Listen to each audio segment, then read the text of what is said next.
بسم اللہ الرحمن الرحیم الحمدللہ والصلاة والسلام علی رسول اللہ اما بعد۔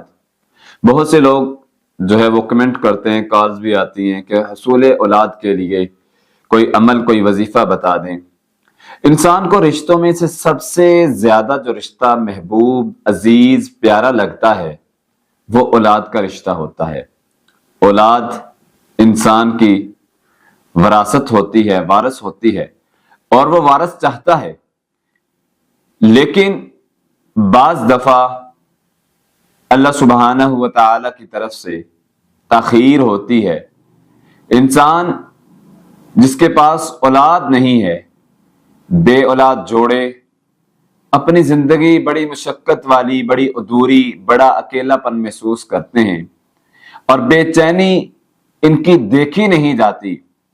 جن کے پاس اولاد نہیں ہوتی، یہ اختیار اللہ سبحانہ و تعالی کے پاس ہے، انسان کا اس میں کوئی اختیار نہیں۔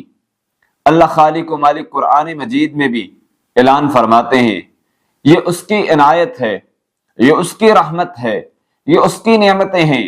یَهَبُ لِمَن یَشَاءُ إِنَاثًا وَیَهَبُ لِمَن یَشَاءُ الذُّکُورَ، وہ جس کو چاہتا ہے بیٹوں کی نعمت سے نواز دیتا ہے، جس کو چاہتا ہے بیٹیوں کی نعمت سے نواز دیتا ہے، جس کو چاہتا ہے کچھ بھی نہیں دیتا۔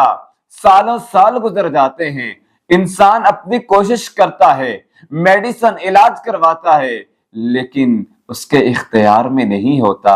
وہ بے بسی کے عالم میں، وہ بے چینی کی زندگی، وہ ادھورا پن زندگی، وہ اکیلا پن والی زندگی گزار رہا ہوتا ہے، اور ان لمحات میں وہ طرح طرح کے علاج کرتا ہے، طرح طرح کی میڈیسن کھاتا ہے۔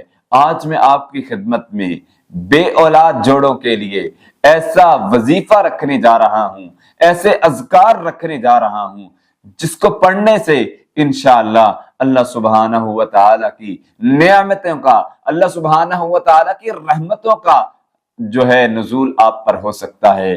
سب سے پہلے کون سی دعا پڑھنی چاہیے؟ جو بے اولاد جوڑے ہیں ان کے لیے قرآنی تحفہ کیا ہے؟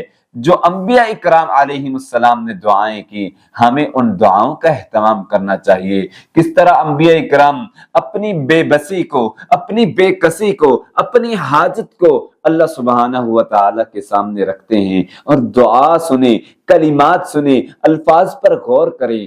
ربی لا تذرنی فردا وانت خیر الوارثین، اے میرے رب مجھے اکیلا نہ چھوڑنا، مجھے فرد عطا فرما، مجھے وارث عطا فرما، تو ہی بہترین وارث دینے والا ہے۔ اگر آپ اس دعا کو پڑھیں گے یقیناً اللہ کی رحمتوں کا نزول آپ پر ہو سکتا ہے۔ دوسرے نمبر پر ربی حب لی من الصالحین، جو انبیاء نے دعائیں کی ان دعاؤں کا اہتمام کریں۔ ربی حب لی من الصالحین، ربی حب لی من الصالحین۔ اور تیسری دعا یہ بھی، اس کا بھی اہتمام ضروری کرنا چاہیے، ربنا حب لنا من ازواجنا وذریاتنا قرۃ اعین وجعلنا للمتقین اماما، اے اللہ ہمیں وہ نرینہ اولاد عطا فرما جو ہماری آنکھوں کو ٹھنڈک دے، ہمیں وہ پاکیزہ بیویاں عطا فرما۔ جب انسان یہ دعا کرتا ہے حصول اولاد کے لیے، اللہ سبحانہ و تعالی اس کی گود کو بھر دیتے ہیں، اس کی گود ہری کر دیتے ہیں۔ جب انسان بے بسی کے عالم میں عاجزی کے ساتھ دعا کرتا ہے اور استغفار کا زیادہ سے زیادہ ورد کرتا ہے، اللہ سبحانہ و تعالی کا وعدہ ہے وَقُلْتُ اسْتَغْفِرُوا رَبَّكُمْ إِنَّهُ كَانَ غَفَّارًا يُرْسِلِ السَّمَاءَ عَلَيْكُمْ مِدْرَارًا وَيُمْدِدْكُمْ بِأَمْوَالٍ وَبَنِينَ وَيَجْعَلْ لَكُمْ جَنَّاتٍ وَيَجْعَلْ لَكُمْ أَنْهَارًا۔ وعدے اس رحمان کے ہیں، تم استغفار کرو، دنیا کی زندگی بھی فراخ کر دوں گا، اور تمہاری مدد کروں گا مالوں کے ساتھ اور بیٹوں کے ساتھ۔ حصول اولاد کے لیے ہمیں ان اذکار کا جو ہے وہ کثرت سے اہتمام کرنا چاہیے۔ آخر میں دعا گو ہوں اللہ سبحانہ و تعالی سے، الہ العالمین جتنے بے اولاد جوڑے ہیں اللہ ان کو نرینہ اولاد عطا فرمائے۔ مولا کریم جتنے بے بس ہیں، اس نعمت سے محروم ہیں، ان پر اپنا خاص فضل و کرم فرما۔ جو بیٹوں کی نعمت سے محروم ہیں اللہ انہیں بیٹوں کی نعمت سے نواز۔ اللہ جو بے اولاد ہیں ان کو نرینہ صالح اولاد عطا فرما۔ اقول قولی ھذا استغفر اللہ من کل ذنب واتوب الیہ۔